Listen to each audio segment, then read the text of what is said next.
The bridge of the Dread Sovereign smelled of ozone and the cold, metallic scent of fear. High Warlord Kahl-Zul of the Xylos Hegemony looked down at the view screen, his four eyes blinking in a rhythmic, predatory sequence. Below him, the human mining colony of New Hope sat huddled under a flickering atmospheric dome. "They are a soft species, my lord," the sub-commander hissed, his scales rattling.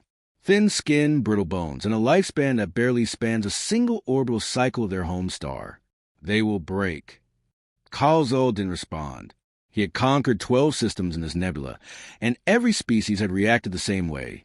Weeping, begging, or desperate, futile violence. But the humans were quiet. To end the siege and purify the sector, Kahl-Zul issued the ultimatum. It was a cruel tradition of his people. He opened a wideband frequency to the colony. "Humans," his voice boomed, translated into their harsh, percussive tongue.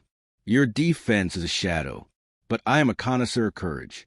Send me one volunteer, one soul to enter the Chronos-Siphon. If they survive the first 3 pulses of singularity, I will spare your colony and leave the system forever. If they refuse, or if they fail, I rain fire."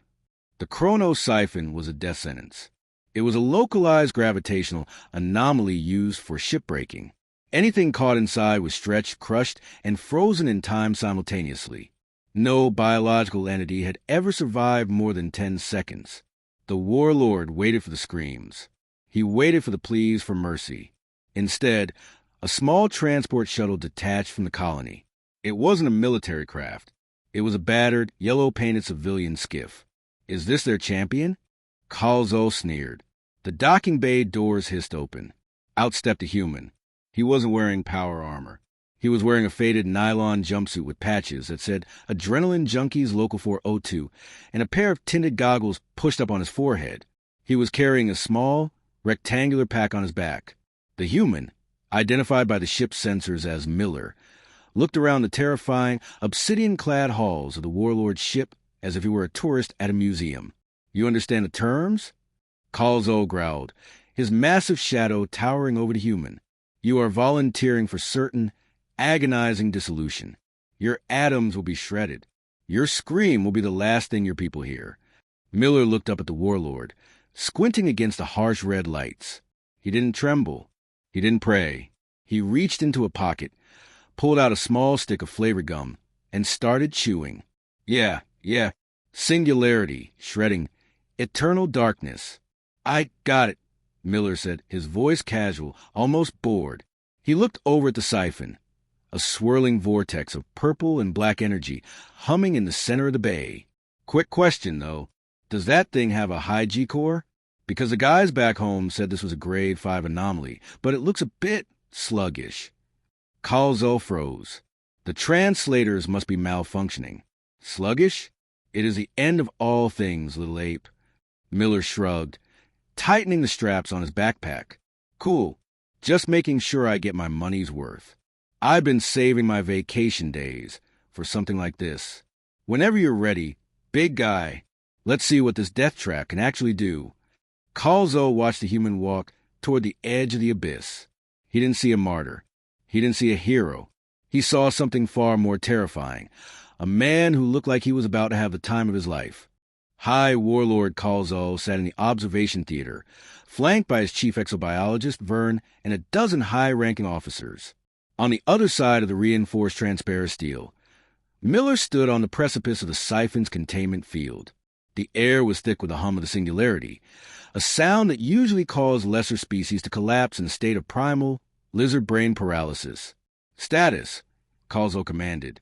"The human's vitals are fluctuating," Vern whispered, his fingers dancing across a holographic display.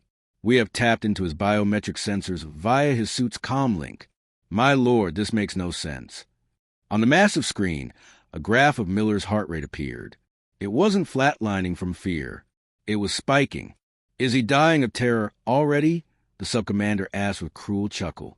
"No," Vern replied, his voice trembling. "His cortisol levels, the stress hormone, are high, yes, but his brain is being flooded with dopamine and endorphins. Specifically, The reward centers of his prefrontal cortex are glowing like a supernova. He isn't afraid. He is excited. Through the glass, Miller pulled his goggles down over his eyes. He checked his wrist-mounted altimeter and gave a thumbs up to the security cameras. With a sudden, reckless leap, he threw himself into the swirling purple maw of the siphon. The room went silent. The siphon was designed to dismantle matter layer by layer.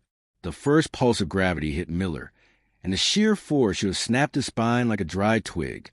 Instead, the sensors picked up a sound coming through the comms. It wasn't a scream. It was a long, loud whoa. What is that sound? Kahl-Zul demanded, leaning forward. A human death rattle? No, my lord, Vern stammered. It's a vocalization of intense pleasure. He is enjoying the acceleration. Inside the siphon, the physics were nightmarish. Gravitational waves acted like invisible tethers, pulling in a dozen different directions.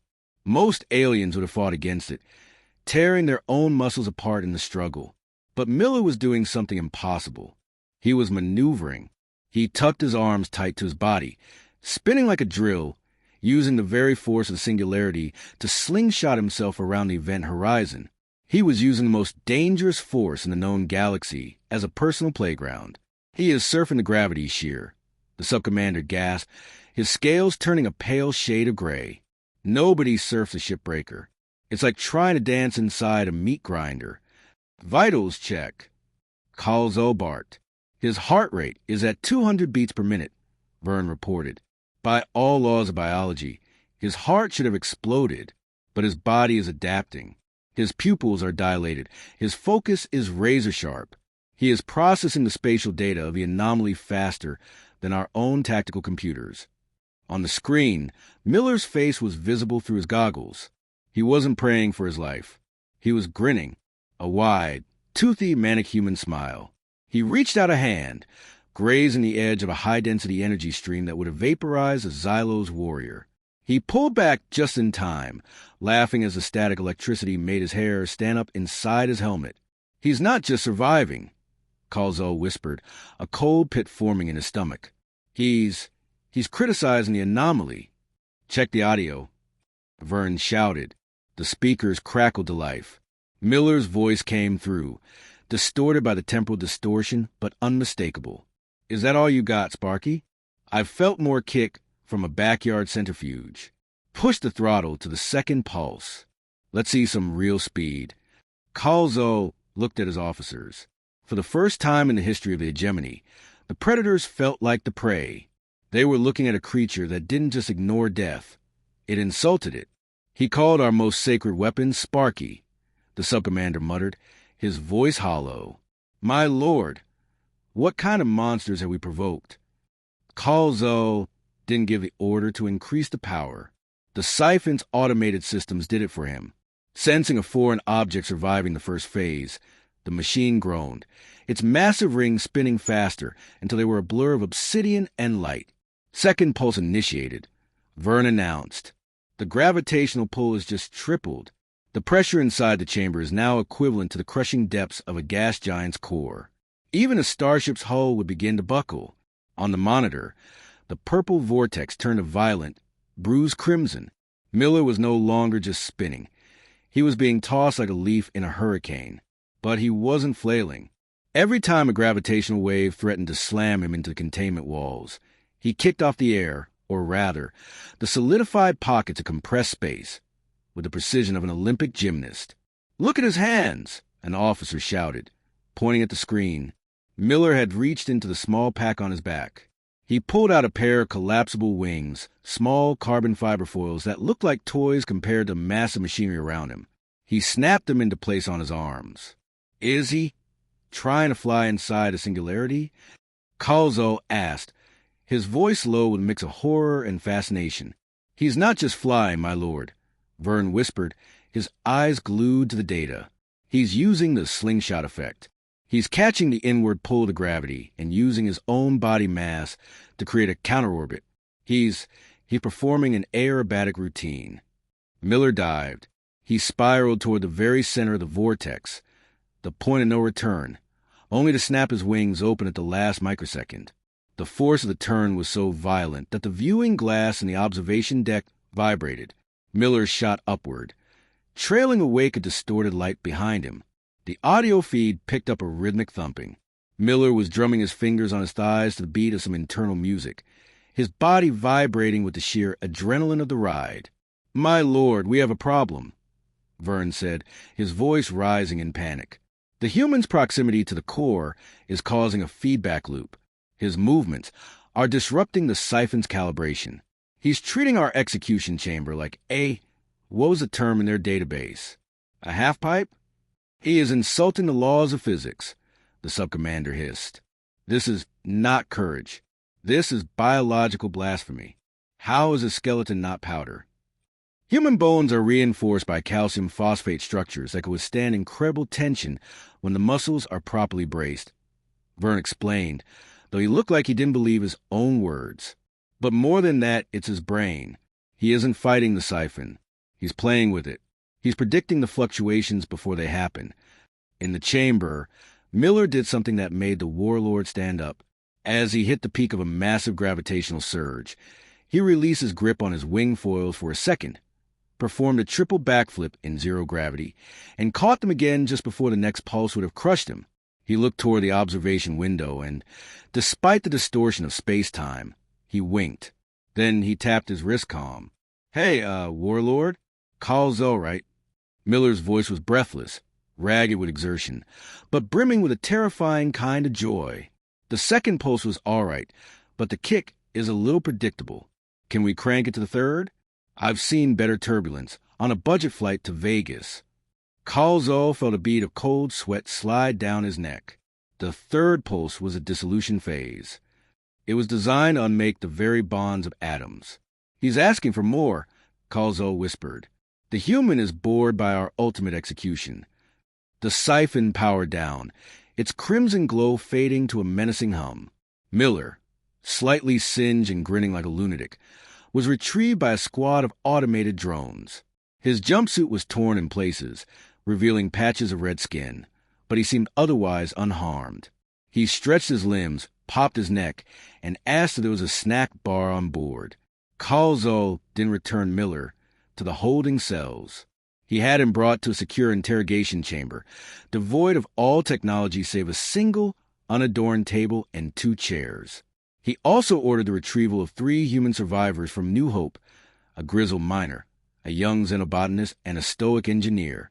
The Warlord needed answers. "Explain this Miller," Kahl-Zul demanded, his voice a low growl that vibrated the table. "Is he a god? A super soldier? A genetically engineered weapon designed to mock the very concept of death?" The miner, a man named Jed with a perpetually tired face, just shrugged. "Nah, that's just Miller. Good guy. Bit of a nut." "A nut?" Kahl-Zul repeated, the translator struggling with the colloquialism. He willingly entered a device designed to atomize living matter. He enjoyed it. He asked for more. The xenobotanist, Alara, adjusted her glasses. "Oh, yeah. Miller's a huge thrill-seeker. He's always going on about some new extreme sport. Base jumping off asteroid spires, zero-G free falls through active meteor showers, deep-sea diving in methane oceans without a proper suit. He does these things for pleasure?" Kahl-Zul interrupted, his 4 eyes widening slightly. "It's his hobby," the engineer, a no-nonsense woman named Anya, stated flatly. "Like collecting stamps, but with a higher chance of sudden obliteration. He saves up his vacation days to do stuff like that. Said the siphon was good value for a Monday." Kahl-Zul slammed a fist on the table. The metal buckled slightly. "Vacation days? This is his leisure activity. What kind of monstrous species treats the brink of death as a recreational pursuit?" Jed scratched his chin. "Well, gives you something to talk about at the water cooler, doesn't it? Had a rough Monday. Almost got torn apart by a singularity." "You!" The Warlord looked from one human to the other. They weren't lying. Their biometrics confirmed complete honesty. This Miller was not an elite warrior. He was an ordinary human, and his certain death experience was just a particularly exciting weekend. "So," Kahl-Zul pressed, a horrifying realization dawning on him, If one such Miller is but a recreational thrill seeker, what then are your actual soldiers like? What are your military forces considered extreme? Anya snorted. Oh, they're the ones who sign up for permanent residence on the frontier worlds, chasing after unknown alien threats for meager pay and terrible coffee. The ones who volunteer for first contact missions with species that have a tendency to, eat visitors. Alara added, and the special forces? They're rumored to spend their downtime disarming unexploded ordnance for fun. The chamber grew silent. Kahl-Zul stared at the humans, his mind reeling.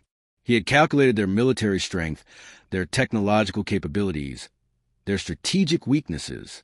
He had considered their potential for desperation, but he had never factored in their capacity for sheer, unadulterated, casual insanity. These were not warriors fueled by glory or survival.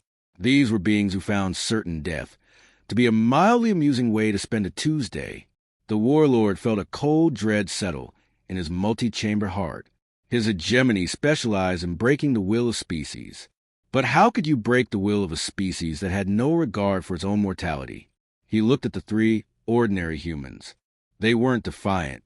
They weren't scared. They were just bemused. And that, Kahl-Zul realized, was the most terrifying thing of all. The air in the interrogation room was stifling. Kahl-Zul, a conqueror of worlds, felt small. He looked at Miller, who had been brought in to join the other colonists. The human was currently using a napkin to wipe a smudge of singularity soot off his goggles. Miller, Kahl-Zul spoke, his voice no longer a roar, but a strained whisper.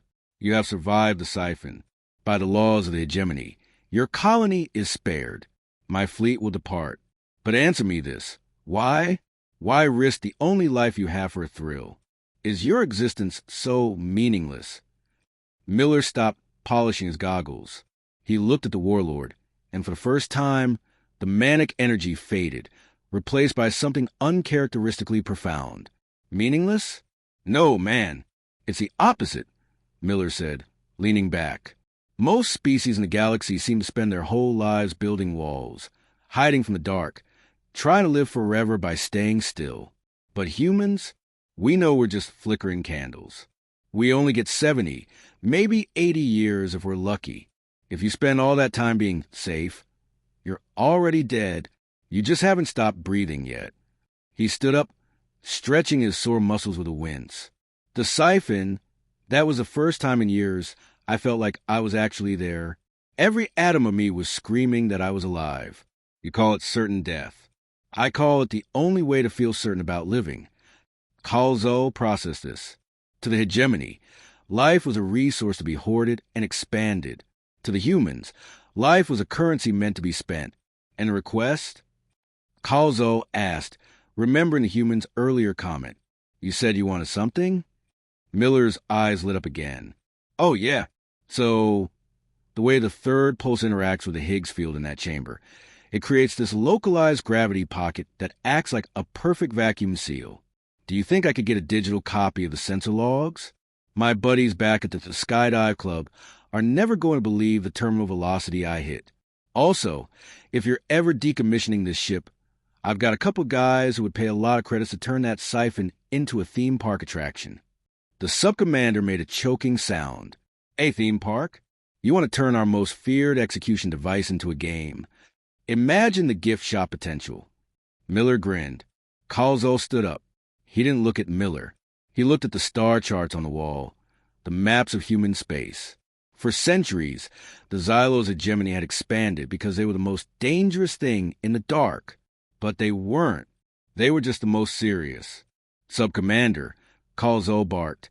Signal the fleet. We are jumping to the Andromeda periphery. Immediately. But my lord, the conquest. There is no conquest here. Kahl-Zul snapped, his eyes fixed on Miller. How do you occupy a world where civilians treat your weapons of terror as weekend thrill-seeking? How do you threaten a population that views your ultimate punishment as a vacation? If we stay, they won't just fight us. They'll start inviting us to their hobbies. I will not have my warriors dying because they tried to base jump an asteroid to impress a human. As the massive engines of the Dread Sovereign began to hum, preparing for a tactical retreat that would be recorded in history as the shortest siege in galactic history. Miller was escorted back to his shuttle. He waved at the security cameras as he left. "Hey, Warlord, if you're ever near Earth, look up the Devil's Cauldron in the Amazon. It's got way more kick than that siphon. First round of drinks is on me." Kahl-Zul didn't watch the shuttle leave. He was too busy deleting the coordinates of the human sector from his primary archives.